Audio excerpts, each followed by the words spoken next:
Okay, get ready. Do. We really have no budget, huh? Live from New York, it's Ask an Engineer. Hey everybody, welcome back to Ask Engineer. We're back on schedule, back from vacation, back from special edition shows like the ones we had last week. Yeah. It's me, Lady Ada the Engineer, back in town, back with Hello, Adabot. How's it going? All fresh-faced and bright-eyed. Ready to go. Ready to go. We have an exciting catch-up show this week where we catch up on 1 month of shows. Yeah. Well, tell them what's on tonight's show. Yeah, we were gone for a couple weeks, and then we had the Arduino team. So, on tonight's show, we're going to talk about the show and tell, how you can be part of the show and tell. We have a new way to do it. The code tonight is ADA11 in celebration of Ada Lovelace. We'll briefly talk about an unfortunate thing. Steve Jobs passed away, but with that, there's always new things to look forward as well. The Connect is doing some interesting stuff with MakerBots. We'll talk about that. And there's a book. We're going to be doing some apparel soon. We'll talk about how we're deciding on sizes. I interviewed the Pinguino folks. I wrote an article. Actually interviewed Bree. Bree. Adafruit appears on National Geographic show soon. Arduino 1.0 is coming out.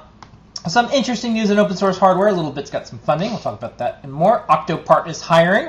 We've got our EE bookshelf. We've got Zen Card Zensday, where we basically gave away one of those important things in our business. We are crazy.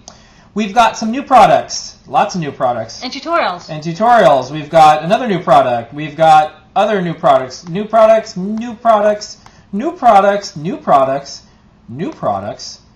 Safer products. Other products. Weird products. Interesting products. Useful products. We've got a bunch of stuff that we'll quickly go over because we were gone. Ada Lovelace Day was on Friday. We'll talk about that and some of the people we highlighted on Adafruit.com. We had a Halloween contest. We'll go through all the logo entries, and we will select a winner tonight. There's a ton. We'll go over all of them, and we'll announce a winner at the end of the show. We will also, do we have, it's not out yesterday or not? Yeah. We got a little donut. Okay, got a little bit of that. Yeah. We may have time for questions. No matter what, we'll have a trivia question, and we'll have a cat. All that and more on Ask an Engineer. It's going to be jam-packed. Whew! With jam. All right. And beer. Yeah. Okay, so first up, the show and tells are rocking. I think that was one of the best show and tells we had because we're doing something a little different. So here's the problem. You have maybe 31,000 followers on your Google Plus profile. Yeah. That's a lot. Yeah. And so what happened was when you would hit public on the chat, there would be thousands of people trying to get in, and they all just would look at the camera and be like, huh, that's interesting, and not have projects. So what we did is... just sad. Yeah, what we did is... we have a circle, and you add people when they say, hey, I want to show something. That's right. And we have enough people who know the format of the show that now all we have to do is have a circle of people. Yeah. And the circle's I don't know, how many, I think there's already there's 100 people, and we had plenty of projects. We ran out of time. Yeah. So this is the way to do it. Right. So basically if you want to show something on the show, now or in the future, or sometime in years from now, whatever, just post a comment on the wall entry, whatever it's called, and say that you want me to add you to the circle. Yeah. I'll add you to the circle, and then when we do the show, you'll get the broadcast notification so you can join. Yeah. You can't until I add you, and I can't do it on the fly, so you have to do it before the show. Don't do it 2 minutes before the show. Do this now.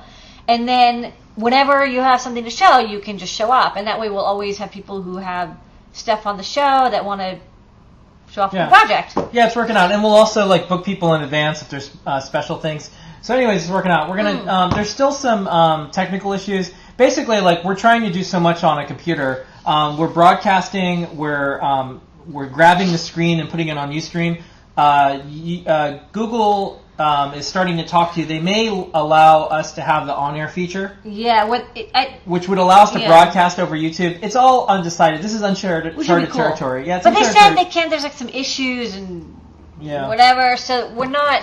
They might sneak us into the beta program. Yeah. Sneak. Yeah. I think they have to make sure that we're not going to do anything like broadcast a boxing match or something. That's their worst nightmare. Yeah. They're you can't rebroadcast something copyrighted because they can't protect against that. Yeah. I think that's probably. So anyways, so stay tuned to Lady Lamore's profile. And pretty much anytime you see her talk about doing the show and tell, if you're not in the show and tell circle, just say, please add me to the show and tell circle. And we got 100 in just a few days. So this has worked out really well. It kind of eliminated all the randomness. So no one at this point will show up without a project. It also means that because it's limited to 10 people, now people who do want to show a project can get in. Yeah. Yeah, before it was starting to turn into G-Chat roulette, which was not fun. Ooh. Yeah. All right. So this week, the code is ADA11, and this is a special code, 10% off everything.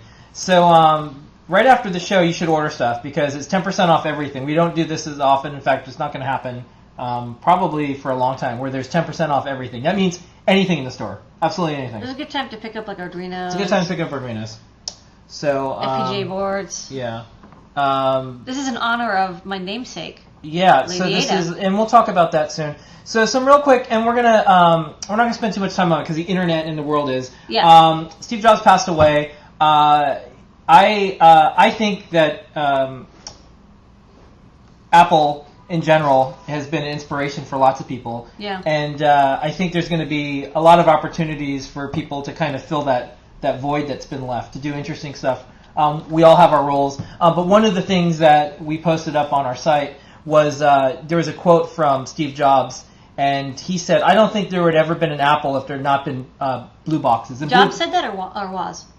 Steve Jobs said that. Oh, wow, that's funny. And Steve Jobs also at a keynote when there was an issue with the remote, he talked about how he and Woz would go and jam televisions. Yeah. So, how people got to, Apple is a very big company, the biggest maybe, but everyone starts somewhere, and they were started by hackers. And I think that's really cool. And like hackers, not like I'm just a curious person who, reads issues of 2600. We're talking about people who are like actually actively breaking the law on a daily basis. And, my kind of people. And, it's really interesting. He's a very colorful character, and it's really cool to be able to see some of the things that came out from a hacker. Yeah. These are hackers from the start. It's very cool. Yeah. So anyways, we're not going to spend too much time on it. The internet is discussing this to death. Yeah, this is. We don't need to do anything. Everybody out there, here's your shot. Everyone wants the next Apple. Everyone wants this to happen. So if you're someone who can make amazing products and do amazing things, it's your chance. Yeah, the world wants it. There's no Apple right now, so if you want to be the next Apple. Yeah, well, there is an Apple, but there is. No, but I'm saying like there's no more Steve Jobs to start the Apple. Yeah. So if you want to be the next person who So who's like the Apple leader. Here is your shot. Okay, next up. I thought this was interesting because we're seeing this really neat Connect stuff. I'll have a post on Adafruit on Monday, but first is going to use Connect for stuff. Oh, really? Now. That's cool. Yeah, and this is pretty neat. This is Brian Jepson. He takes his Connect and a MakerBot around, and he'll scan something and print it out. This is the future. I mean, it's a low-ris scan, but it's very cool. And then there's also a book. We did an interview with Greg Bornstein, I think his name. We did an interview about the Connect bounty, where we, behind the scenes, worked with Johnny Lee, and eventually it was revealed it was Johnny Lee. But we were able to get open-source drivers. Yeah. And it's still the best way to do Connect stuff right now. It's better than the Microsoft the SDK. OpenNI is still the... I think that's what the book talks about. They don't talk about using any closed Microsoft drivers. They say just go with the open source ones released by the company that made the original chipset and hardware reference design. I think it's super cool that right now anyone can get a Connect, get a MakerBot, scan something and print it out. So if this is where we're at right now, imagine 10 years from now. Yeah. 10 years from now, you'll actually be able to do something extremely high res, maybe almost instant, and so that'll have a whole other new set of cool things and problems too. And I'm working on a really big Make article about this, about how I don't know if you know this, but you can't scan in money in Photoshop. It'll actually stop. Yeah. No, I've heard that. So what'll happen in the future with 3D printers? Like, will movie studios say like, oh, you can't. The Mickey Mouse shape. You can't print out this like special sword from this movie because it looks exactly like it. Very interesting. That's very exactly interesting new problem. Lucasfilm would do. Yeah. All right. So cool stuff. Next up, we're gonna have apparel soon. and we've been looking at data sources on which type of shirts to wear. So this is the distribution. This is just a biz thing that I think is interesting. So we're going to have t-shirts. We're also designing some really cool t-shirts.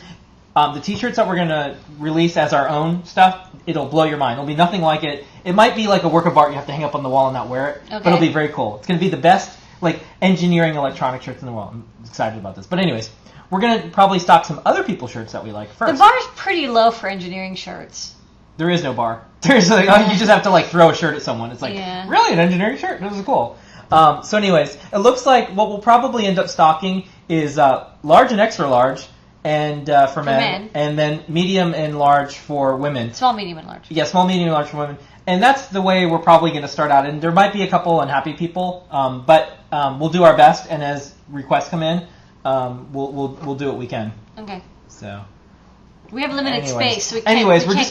We're just going by the data sources. Yeah. Okay. Next up is the Pinguino. I did an interview with two of the people, the founder and then Olamex, who actually makes it. Mm. And I was interested in them because they were a little different than the chip kit Uno 32. The chip kit Uno 32 is a PIC-based kind of Arduino killer. I mean, that's what people call it. It's a microchip founded, Digilent designed, manufactured. Yeah. Arduino derivative. Yeah, and one of the things that happened was they had said they were the first, and so right away someone said, no, the Maple, but also the Pinguino's been around too. And I started looking at all the different boards out there, and I emailed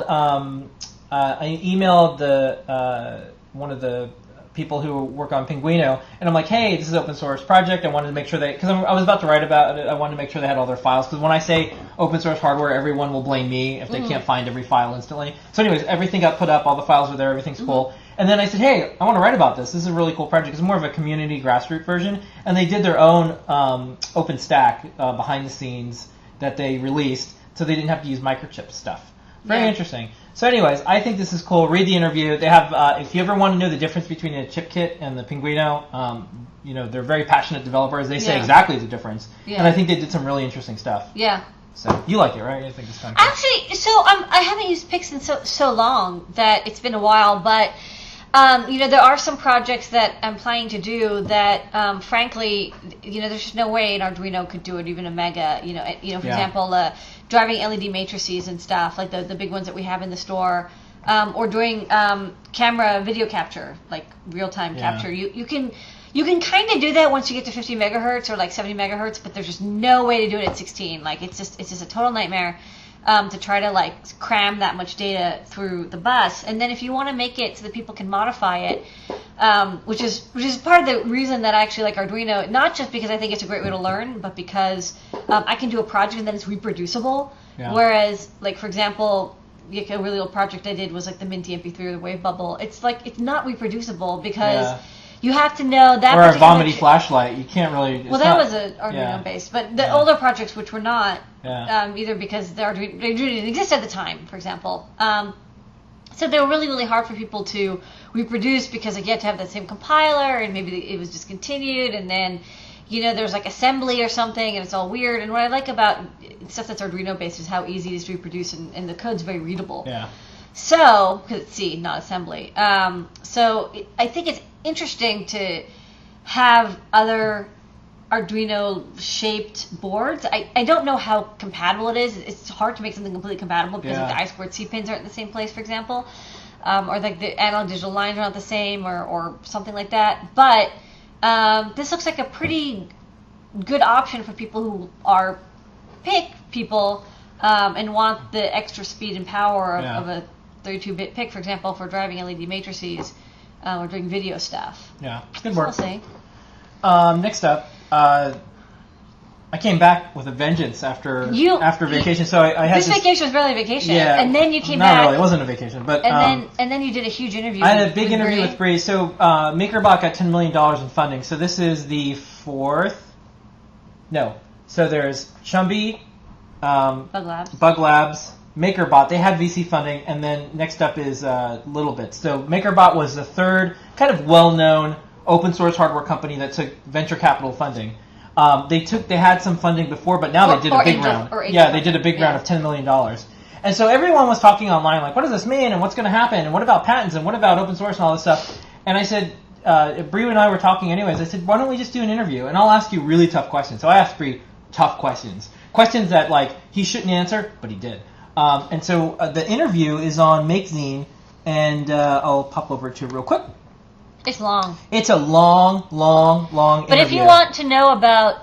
Yeah, he had a kid, and the video stuff he used to do, his time on Colbert Report, the 3 co-founders, the business itself, how many people they have, all the improvements on MakerBot, how many MakerBots they sold, where they're heading, what they're going to do with $10 million, their commitment to open source hardware, what the investors actually bought, what Thingiverse means with all this. It is massive. And then I linked to a video from Dave from EEV blog, because when this happened, he had some interesting thoughts about it too. Yeah. But anyways, this is, I like doing these interviews because the problem that I'm seeing is the tech journalist crowd, they don't know what they're talking about with any electronics or anything. I've seen like Bree's interviews with tech journalists, and like I think they mean well, but either they're like, they know nothing, they've done no research, they're usually drunk or stoned, and they're just like, so 3D printing, so that's like you can print anything, right? Like they've never seen a 3D printer, they don't know what it does. But there's some like really complex challenges ahead. Is it going to be assembled and is it going to just print out? What file formats are going to be the open formats for 3D printing that everyone agrees on? Is MakerBot going to have to worry about patents? Like these are all things that like I'm not a journalist. I'm just knee deep in this stuff, so that's why I like doing these interviews. Yeah. And the people that are like in this specifically the open source hardware world, I think they want to know these questions. So I'm starting to be this like advocate for the audience out there who wants to ask questions that are really relevant, because we're all thinking about businesses and like what it means, and like maybe we should get into 3D printing, or maybe we should resell these, or maybe we should stop everything and do something else. Like it's a really interesting time to be in, but I'm not seeing any like good reporting on this. So it's easy for people to just like say like, well, I think that, I mean, it seems to me like the reason Bree got funding is blah blah blah blah. You don't know until you ask him, and so like you actually ask him. And so behind the scenes, one of the things I did is I actually talked to a lot of people in the open source hardware community, like, hey, I'm about to interview Bree. What do you want to hear? And they're like, wow, that's really interesting. And they asked really specific, tough questions. I did the same thing when I wrote an article about Autodesk. Yeah. And them acquiring Instructables. Like, really, like, I like asking these tough questions. And I always tell them, like, you don't have to answer them. You know what? They always do answer them, though. Yeah. Anyways. You know what? I think they're actually waiting for somebody to ask those tough questions. Yeah. Because that's what they're prepped for, right? Yeah.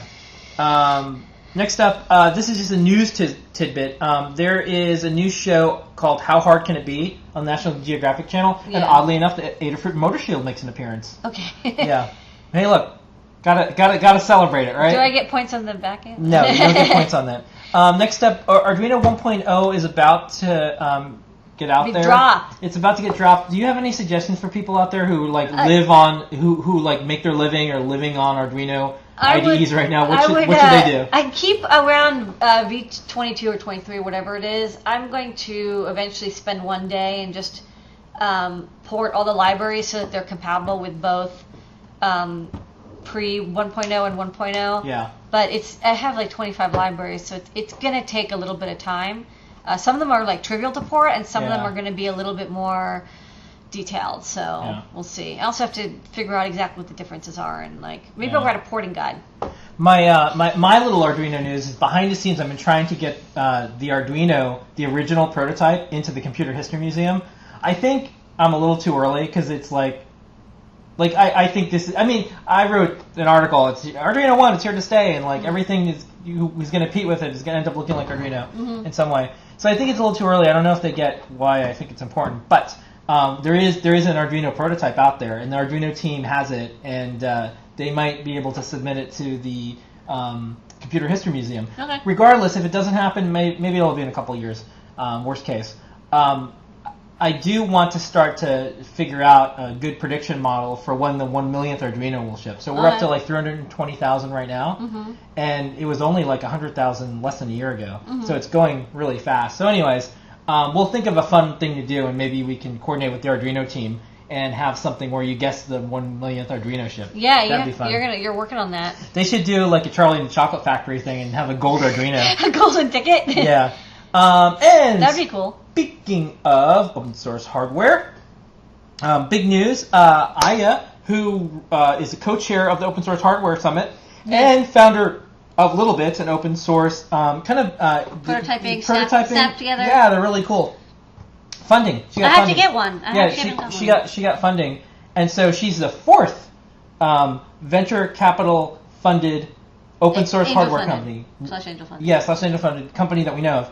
And so, interesting trend. Another company, open source hardware. Yeah, I think. We haven't done an interview with her yet, but I think she. It seems like she just needs to get money to do manufacturing because she wants to make this big. She thinks like everybody will eventually use these sorts of snap together things to learn, prototype, experiment with electronics. They're really basic. They have I think a little bit of like analog and digital in them, but what mostly the point of the not point but like the use of them is to sort of make simple interactive stuff, so like a button affects LEDs or the temperature affects the noise, stuff like that, but there's no wiring involved. You just snap together and there's like color coded stuff to tell, and you can get there at the Maker Shed right now. Yeah, super clever. And we don't know if we're going to carry them yet, but we probably will in the future. Yeah, I is super busy. We probably should talk to her about that. Yeah. Next up, Octopart is hiring. We'll have this on our jobs board, but I think I also did a post. Octopart is a really cool site where you can type in a part number and it shows all the sources. We did a tutorial about them. Yeah, we did a tutorial about them. I like Octopart. I think those guys are cool. And they're hardworking. They're hardworking, and if you want to be part of their team, they are hiring. They've got gerbs for you. Next up, Kevin Townsend, who's an engineer who works with us, is doing a series of posts, the EE bookshelf, choosing and using bypass capacitors. So he reviewed the 3 books he had, and now he's going straight to the app notes. Yeah. He said to me these app notes are more useful than most books, which is totally true. Yeah. So we have a bunch of really great app notes that we've collected, and we will be posting them. So if you have app note requests, this one is really good because it's about something that people ask all the time, which is what's the difference between a ceramic, tantalum, mica, whatever, capacitor, oscillon capacitor. And this app note breaks it down for you if you don't want to buy a copy of Horton Hill, which also kind of covers this stuff in the beginning. Yeah. And we have a couple more that we're going to. This is better than the Oprah Book Club. Yeah. I want to point that out. Okay. Next up, we'll just go through this real quick. This will be a high-level overview. But every Wednesday we do ZenCart Wednesday, and that's where we give away a piece of our shopping cart, where our goal is to give away everything that we're doing for our online store, our open source ZenCart. And this is the one that people think we're crazy for giving away. Well, the last one was predictive inventory. Yeah, that was useful. People are like, oh my god, you're giving away the secret sauce. And it's like, not really. That isn't the secret sauce. There's other secret sauces, but they're not even secrets. This one is easy updates. And so explain what easy updates is. So, yeah, if you ever have ZenCart, you'll probably be totally aware that it's a real pain in the ass to update inventory and see what your inventory is. There's a couple of reporting things that they do, but they're not really handy, especially if you want to update the numbers. It's not built in nicely. And this is basically a single page that has every single item in it. It shows you all the stuff that's out of stock and people who are back order notified, and all the items that you do have in stock and how many have been shipped or ordered that haven't been shipped yet. Which is handy because you might be like, oh, I have 6 on the shelf, but then 5 are accounted for. So that means the inventory is really 1. So you want to double check these numbers when doing your inventory control. So this is a really, really handy tool. We use this 4 times a day. We now have a slightly more complicated system for doing inventory control, but until you get to a more complex system that keeps track of components and stuff, and components that go in packs and parts that go in packs, this is basically what we used for years. So this is a really great quick tool, and it's easy to install. I think anyone who has even if you don't run ZenCart, this is a tool that you can install and just replace the. You can use OS Commerce or whatever. It doesn't matter, but the idea and the code is there, and we want people to not have to spend all their time doing this. We want them to build businesses that are similar to Adafruit, better than Adafruit, because that's how we can have progress. So Perhaps we are crazy, but we want to see that. Okay, we are going to start into new product zone. So we're about the halfway mark. We're doing okay on time. Okay. We'll try even to talk faster. Okay, new products. We released a new product, the Adalites. So if you're familiar with the Philips Ambilight thing, and I'll show a video of it really quick.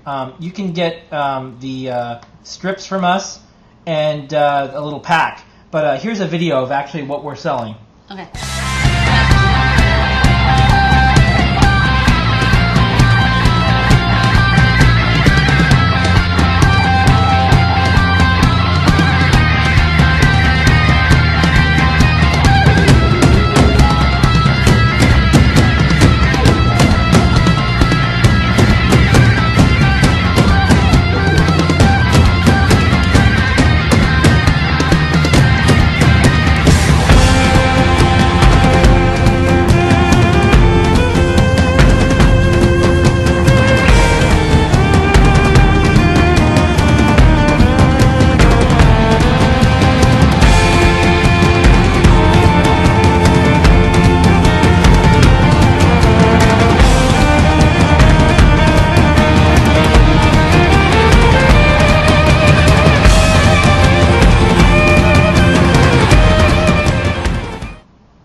And that's the Adalites. That's the demo video. Yeah, and look at the tutorial. Look at the pack. Yeah. And basically, it looks at the video source and. It does a screen capture of the display. It doesn't plug in between. So you have to use a PC. It doesn't work with television. When I say look at it, it's doing screen captures. So it does, it runs processing, and the processing code does, processing, I guess, can grab the screen, which is kind of neat. I guess it is somehow with DirectX or something.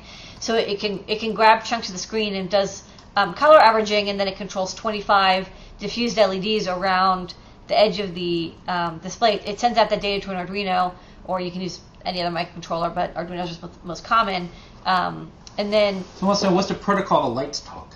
The protocol, the LEDs talk a serial SPI-like interface. We have a library for them because it's basically just the pixels we have attached to an Arduino, attached to the computer. And then, you just have to display it on a computer because a TV, there's no way to get in between the HDMI cable because it's encrypted.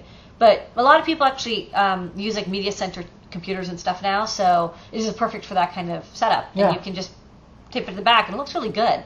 Yeah, it's pretty fun. Next up, we're going to try to move through these pretty quick. So you made a fun little programmer, and we'll... I can demo it here instead of the... instead of demoing it, we have a video. This actually is probably going to be better, because the video, you can't really see it. Well, let's first show the video, and then you can show it. Hey everybody, I'm going to show off this cool new project that I worked on last week. This is a standalone AVR programmer. So what I've got here is an Arduino, and I'm using this Proto Shield with a ZIF socket on it. And what's really cool about this is that it can program chips, like Arduino bootloader chips, without a computer. So, for example, here I'm going to insert this chip. You lock it down. And that's it. That's how long it takes to program an entire 32 kilobyte chip. So this is really cool because it's really fast, and if there's a problem, it alerts you. So a problem has occurred. So it's really loud and annoying. And so that's what we're going to be using to program chips. It'll be a lot faster and no errors, hopefully. Great. And they can buy all this stuff on Adafruit.com? Yeah, and I even have a tutorial for it. Great. Hey everybody, I'm going to show. All right, so there it is. Nobody wants to see a video. They want to see it live. Everyone wants to see a video. They want to see it live. Okay, so you want to see it live? Do it live. So so I was going to show this. It's basically a standalone programmer, and it's an Arduino Shield. And the reason I use Arduino so much is because I've got all these returns, and I usually get them working, and then I'm like, okay, well I've got 10 returned Arduinos.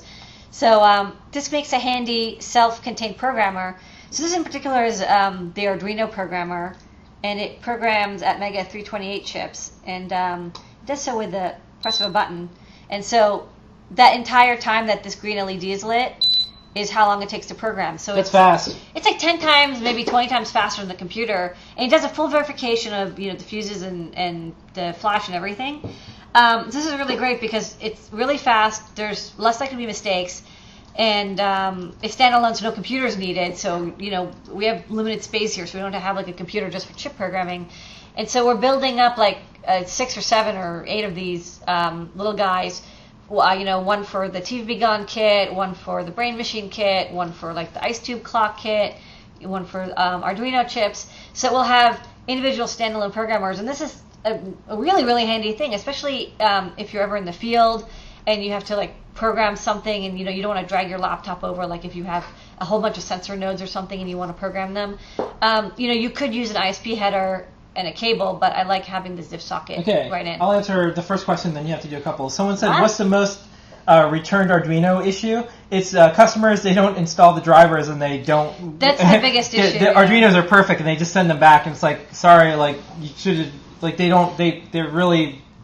There's a problem when people refuse to let us help them, and they're just like, well, I just want to return it because it doesn't work. It's like, oh, just or they're like, some people are just like, I don't want it, or like I plugged in and I decided like, oh, I didn't want it, or okay. Anyways, Next up, where'd it go?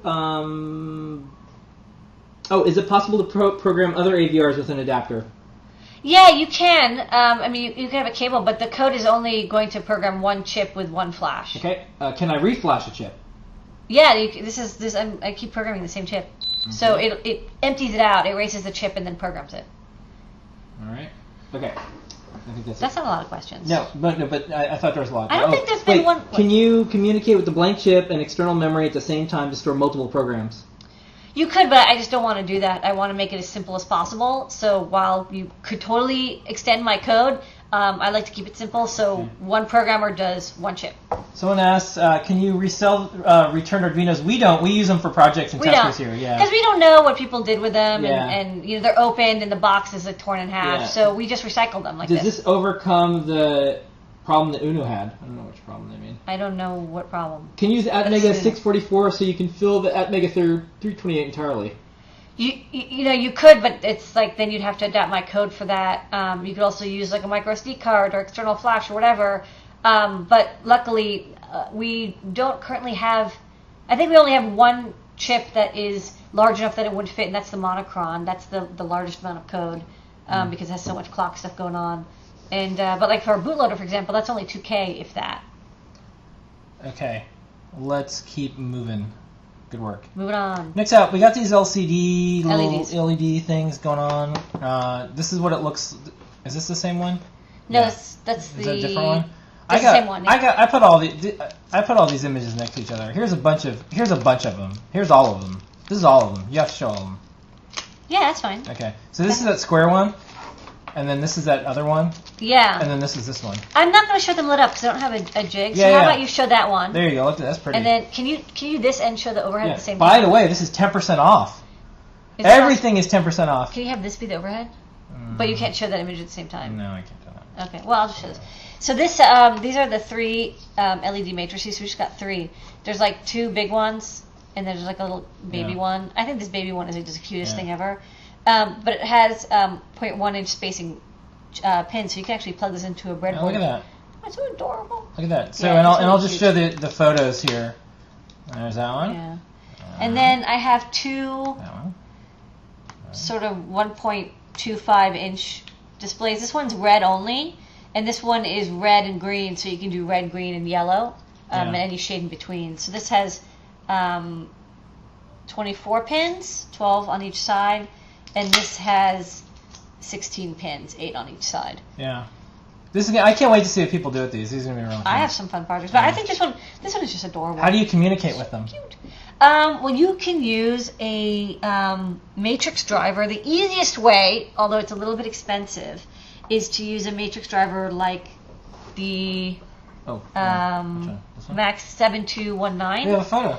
So this is a chip that it is a little bit expensive. It's like about $10, but it handles all of the matrix driving for you. So you can connect it up to an 8x8 matrix like the little guy, or the one that's only red, and it will do all the multiplexing control for you. You just have to set and clear bits using the SPI interface. I think it's SPI or I2C or maybe both. The other way you can do it is if you have a 595 or 2 or 3 or like a high current 595, you can multiplex. And there's code online. There's tons of code for hand multiplexing these displays, but you have to constantly update them because they're multiplexed. They're not 64 individual LEDs. They're an 8x8 grid. Or this one, which was a 16x8 grid, because there's the red LEDs and the green LEDs times 8 rows. Yeah. Okay, let's keep moving. Moving. Okay. All right. This one's easy. We This got is just a big old battery pack. 8 AA batteries. So this is for making about 12 volts, which is handy for driving like our EL panels or EL drivers or other projects, maybe like big robotics projects. I really like this holder in particular. We have a 6 AA battery holder with a case with a snap close, which I really like, because there's nothing worse than having a battery holder that like you thwack because it's on a robot or something, or it's in your bag and the batteries pop out.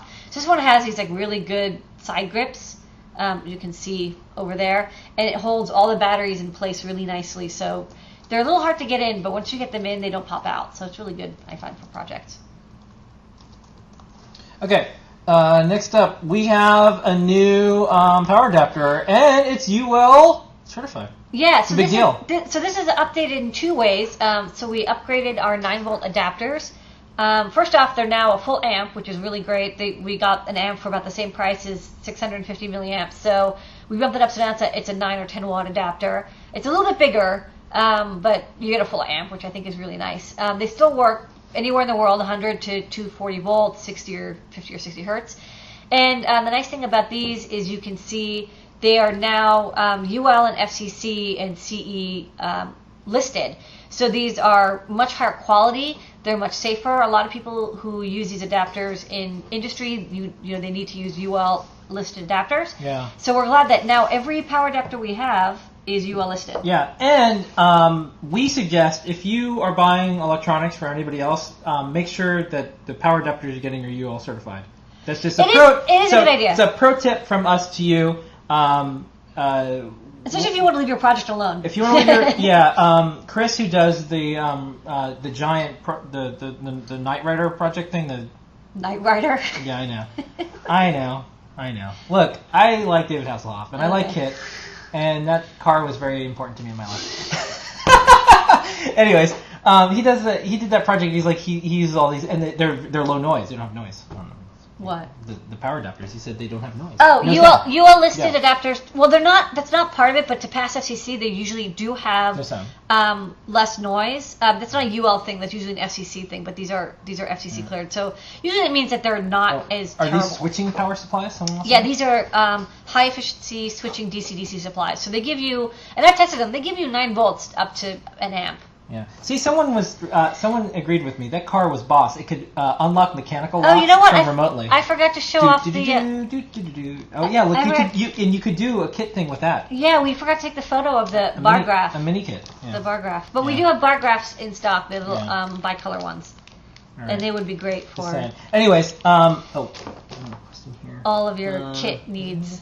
Yeah. Your kit Okay. needs. Yes, we will make a Knight Rider conversion kit in the future. All right, fine. Anyways, Okay, can we move on? yes. Okay, good. That was embarrassing. Okay, we have FPGA boards. So there is. We're not going to do this segment yet. I mean, maybe it'll be next week. But if Tim O'Reilly visited, Yeah. and he picked up on this, and he wrote a little article about you. But there is this thing that I think we're doing a good job, and you're doing excellent at this. If Lady Ada doesn't like it, it's probably crap. So the Scottish thing that was in Saturday Night Live a long time ago. But we looked for FPGA boards forever, and we couldn't find anything good. We finally found this one. I So like this one. We have an FPGA board. I'll talk about a little bit why I like this one. Yeah. Why do you First like off, this one? There's no stand out the best FPGA board. Like I looked around a lot, and none of them. First of all, I actually haven't done FPGAs a lot. I did FPGA style programming, but never actually on the bare metal, as they would say. Only simulated. So I wanted a board that, first off, looked kind of nice and wasn't too big and didn't have too much stuff, but had enough stuff to make it interesting. I like that this had the programmer built in, so you don't have a separate dongle. You get a pretty good chip on there, tons of breakouts. This one has LEDs, SRAM, accelerometer. I'm trying to remember what else it has. Has the clock on there, has the programmer, has the regulator. for the core, and it runs on both Windows and Linux. It doesn't run on a Mac, but we definitely have at least one confirmed Ubuntu user who said they got it working without too much difficulty, which I think is better than just having it run on Windows. I mean, there's some shop that you could maybe get it running on. Someone also has this compared to a Chumby. Or, I'll extend it to like the AnyTV. So a Chumby is a totally different thing. A Chumby is a standalone Linux computer. This is an FPGA. You would program it, as I said, bare metal to do very high speed calculations, or design your own chip, or like people like to write emulators and stuff, or like Bitcoin miners and other cool stuff that requires a lot of computational speed, because an FPGA basically is running all in parallel. Not serially like a microcontroller or microprocessor. So it's really good for like super crazy parallel calculations and like high-speed data grabbing. Like this would be a great board to use if you want to say make your own data log, like high-speed data logging oscilloscope. But it wouldn't be good for running Linux on. You could do Bitcoin mining, yes. We'll talk about that as future. But for example, you could not run Linux on this FPGA. I mean, I think somebody maybe kind of sort of got like a Linux core running on it, but it's not meant for that. This is meant for your own, like learning how chips are manufactured and designing your own chips. If you want to write code for a Linux computer and have it be standalone, that's where you want to jump in. Can you program this in C? Someone wants to know. No, you do not program chips in C because it doesn't run assembly. What you do is you have to fit and sort of.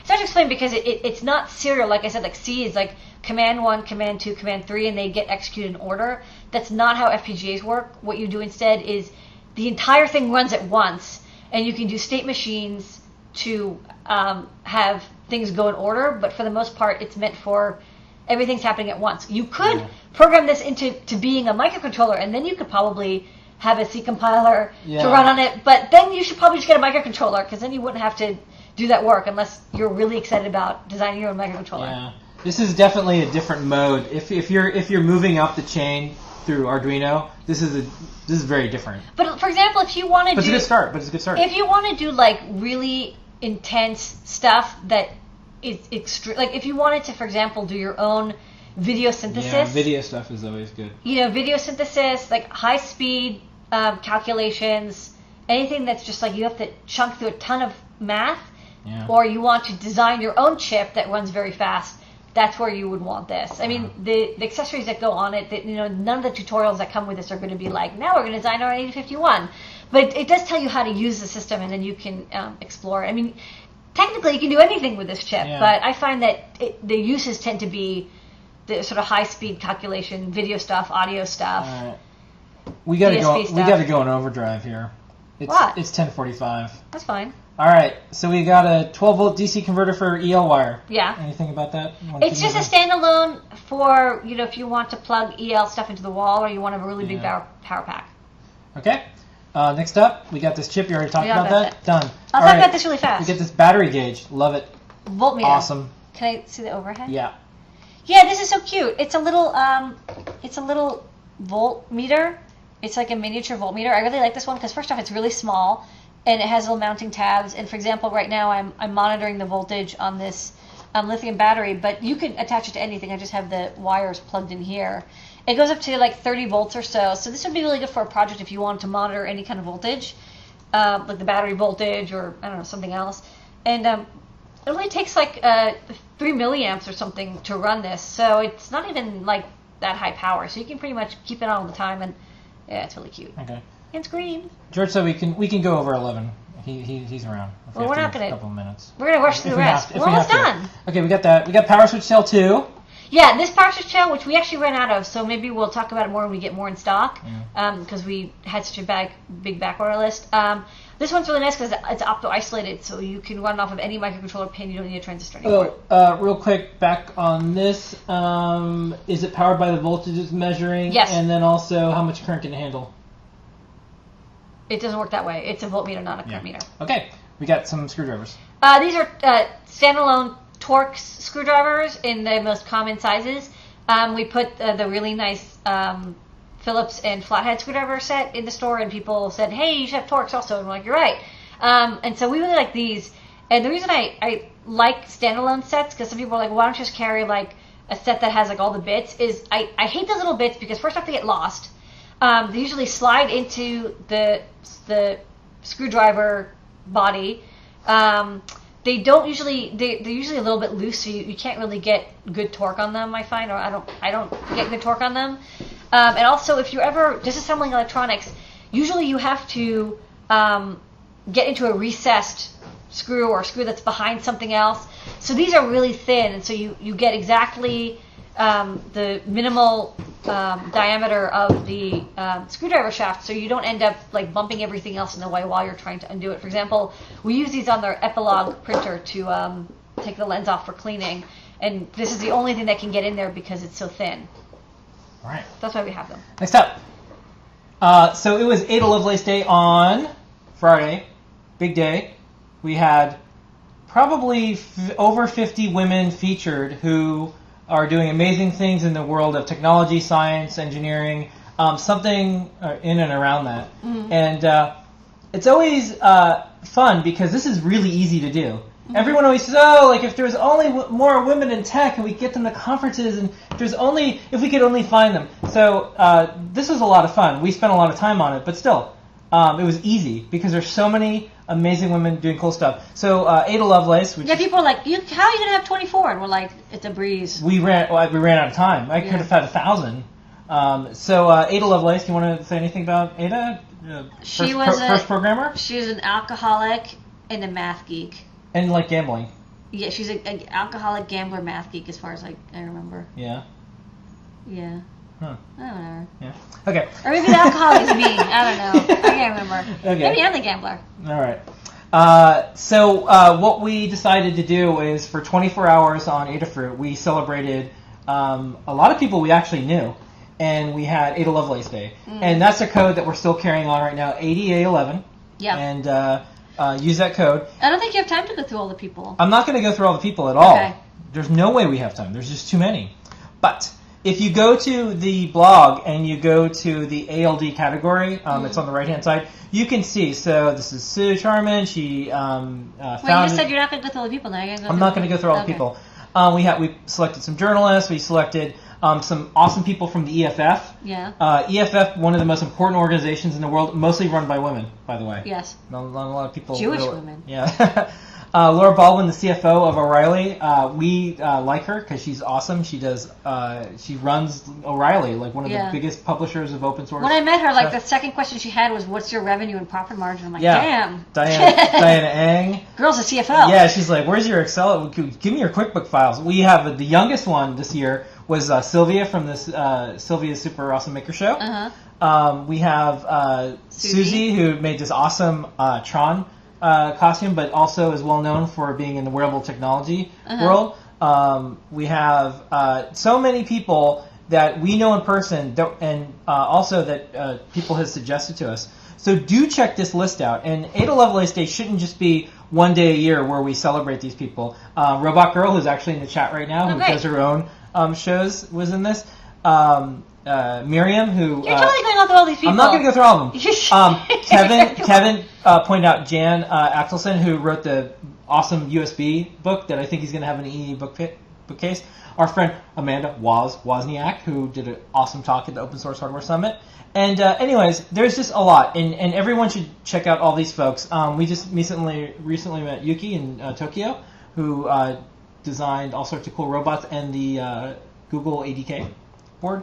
Anyways, I could spend all day on this. You're going to. I'm not. Okay. I'm not. But anyways, let's keep moving. Okay. So because we have like half the shows on the. Yeah, we have we have 10 more minutes. We're doing good, and George said we have a couple more minutes afterwards. Okay. So I decided to do a Halloween contest.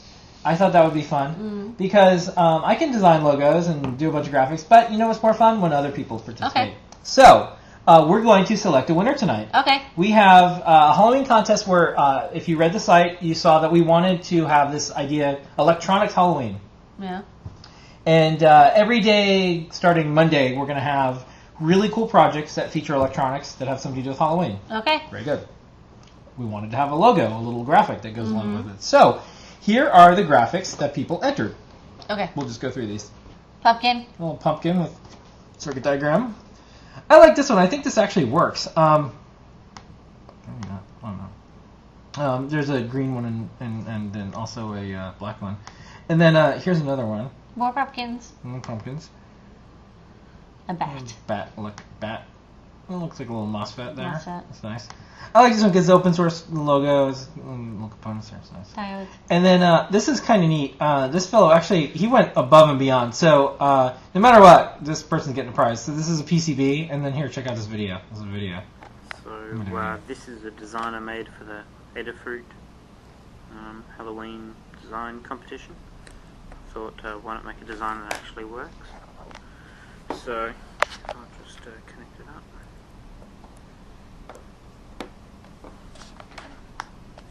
It's flashing, and the pot in the middle.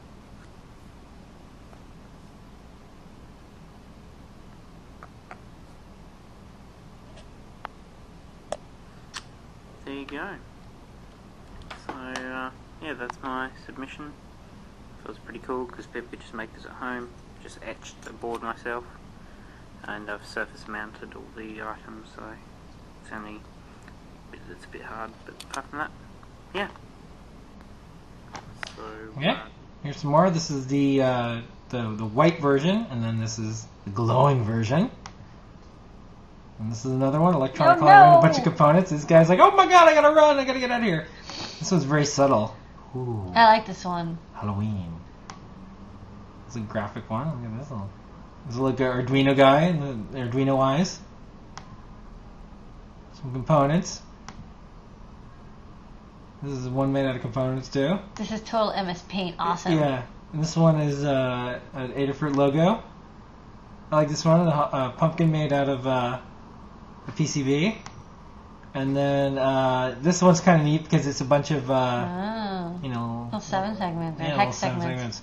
Alright, so it's time to announce the winner. Okay. Do. It's a tough. Here's a tough one. Yeah. Actually, there's 2 of them that I like a lot. Yeah. I like the Halloween one with the inductor. I don't know. It's got something kind of cool and classy about it. So I have good news. What? So everyone who entered is going to win something. Okay, great. Because that's how we roll. So if you entered something, we're going to post up, and we'll try to contact you if you left your information. Okay. But everyone's going to win something. But we Okay. do have to pick one graphic and one winner that we'll use on all the posts. So the winner is this one. Electronic Halloween. I like these little characters because we can use each little character. They're a little One group. is like the LED character. It's project. black and white. This is what we decided on. We decided on before the show. We like this a lot. But the fellow who did the PCB, we're going to contact you, and everybody else who entered, you're going to get something. So don't worry. This guy spent a lot of. If he put like time and effort into it, you gotta give him credit. So the Electronic Halloween, the grand prize winner, $150 gift certificate in the Adafruit store. Oh. Yeah, everyone else will get something though too. Oh. That's how it is. So anytime we have a contest, you should enter because like we're crazy. We don't care. We're giving away our shopping cart. We're giving away Adafruit gift certificates left and right. Everything must go.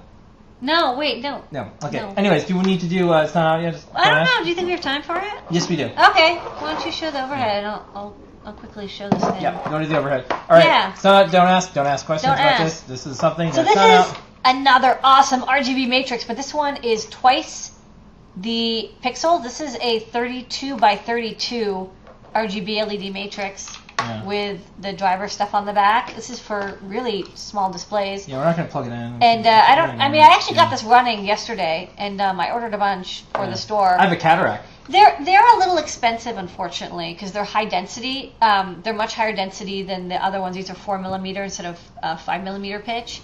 So they're like 2/3 the size of the other display. But I think they're cool because there's a lot of pixels, and they look great. And not too hard to run. Again, you can run it sort of the same way that the other matrices are run. You can run it with microcontroller and a couple pins. So that'll be cool. Yeah. Have this in the store, and I'll update the tutorial to include this one. Okay, I think we're going to be able to wrap up somewhat on time. So let's do the trivia question. Okay. Trivia question. Here we go. Want to do the rules? Do the rules? Rules are, if you're a friend and you're going to brunch with us, you cannot enter this contest. Or if you won before, you can't win again. If you've won before, you can't enter this contest again. So, like, go and, like, have a beer and then come back so you can celebrate and not like, oh, I know the answer. That's so fun. Yeah. Okay. The prize today. So we got 2 of the Open Source Hardware Summit goodie bags, which has a ton of stuff in it. It has something from every company. Just go online and Google for like Open Source Hardware Summit bag. Oh, but there's a Make magazine. There's some electronics, and we're also going to toss in an Adalite pack. Yes. So this is a big deal. You get pixels. This is a big deal. I'll just toss it right Yeah. now. All right. Tossed. All right. So this is a big. I was just gonna get the Adalite, but you're like, you know what? Let's give away this bag with all Giving these away everything. hardware things. Giving away everything. All right. So here's the thing. It's going to be a audio question. I'm going to ask a question, and you're going to answer it. Oh wow. Yeah. Okay. Full name, correct spelling. Who is the founder of Ada Lovelace Day? Who is the person who's been doing this for the last couple years? What is their name? We covered her on our site. She founded the effort. She was even mentioned. She was even mentioned tonight on the show. It's not Lamore Freed. It's not Lady Ada. She did not start this day. There is a person who founded this effort. You could probably go to findingada.org, I think is the name of the site, and figure this out. It's not Robot Girl. It's not Amanda Wozniak. It's not Margaret Dayhoff. Nope. Hey! Napoleon, Sue, Charmin, Anderson, congratulations, you won! Oh. You totally broke it. No, I know, you went to lose. All right. Okay. All right. So let me just write LEPAPILLON. You won. Okay. Yay, you won. Okay, Congratulations, great. winner. Email support@adafruit.com. You won. Just real quick for the folks who want to see. Let me just go back. So we had her as our last but not least host. Sue Charmin Anderson, she's a social technologist. Ada Lovelace Day was founded by Sue in 2009. She's a social technologist and journalist and writer who got fed up with the tech industry's continual excuses regarding the lack of women speakers at conferences. So she decided to do something about it. Good job. I have to say, it is kind of... I hear this all the time, and I don't really comment on it because I'm a guy. Yeah. But it's like, they're always like, oh, Phil, like, it'd be great if you could help us find a bunch of women speakers. I'm like, you know what? There's so many out there. Like, really? Like, really? Like, you can't think of a single one making something or doing something interesting? Really? I think it's just an excuse. I don't know. I think it's an excuse. I think it's an excuse for other problems. There's Sue. Yeah. So, oops. So that was trivia question. So you won. Okay. All right. That's a big prize. Yeah, big prize. Okay, so it's time for a cat. Yeah, you have to go get the I cat. have to go get a cat. All right, while I'm gone, Yeah. why don't you show some of more? It's not out yet, so don't ask. Okay. Maybe I'll zoom out. I'll show all these different matrices. Yeah. First off, there's this really cute little matrix. This is so cute. So cute. And then there's these bigger ones. And then this one, yeah, actually I was just checking. This is the same pitch. So this is basically like, I don't know, 1, 2, 3, 4. So this is 16 of these, but it's an RGB display. It's pretty bright. So I got a bunch of these. And then what's interesting on the back is it's actually two 16 by 32s, and they're kind of like connected together. And so they share this power cable, and then you actually can connect this one over here to sort of chain them together or control them together. Okay. So last week, MOSFET had a bow tie. This week, last week it had a necktie. This week, MOSFET has a bow tie. I don't know if you can see. Yeah. That is, Let's see. a little boss We could tie. put like a little GPS on here. Yeah. Tonight was a night of cat tracking projects. Yeah. So here's a bow. So we have 6 of these all together, so you'll be able No, to... 5, right? 5, yeah. Five. We gave away one. We gave away one to another Let's cat. make it kind of on the side. Yeah. Oh. Okay. He's all dandy. Yeah. Proper cat is proper. This has to go underneath. Here they go. Yeah. He likes to look down. I think he's kind of weirded Yeah. out. There you go. I'll scratch his chin. So. Oh, he likes that. Hello. Oh, where's your cat monocle? Okay. Cat monocle. All right. All right. Okay. We have a proper cat. Okay, we finished on time too. Phew. Oh. That was a big show. Yeah. So we're Catch-up show. We're caught up. Caught up. We're caught up mostly. All right.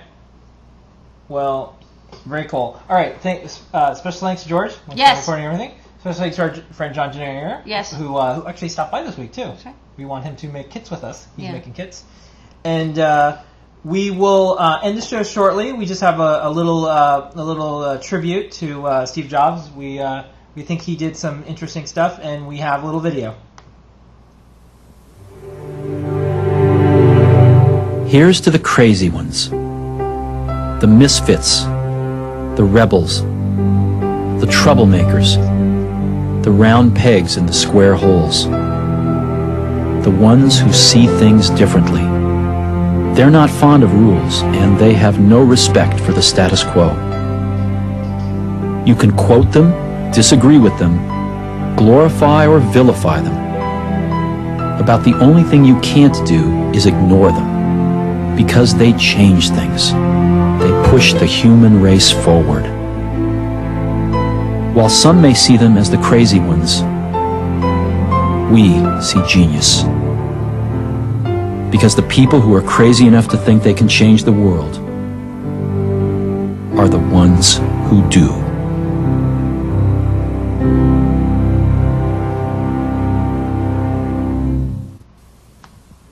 And here is your moment of Zener.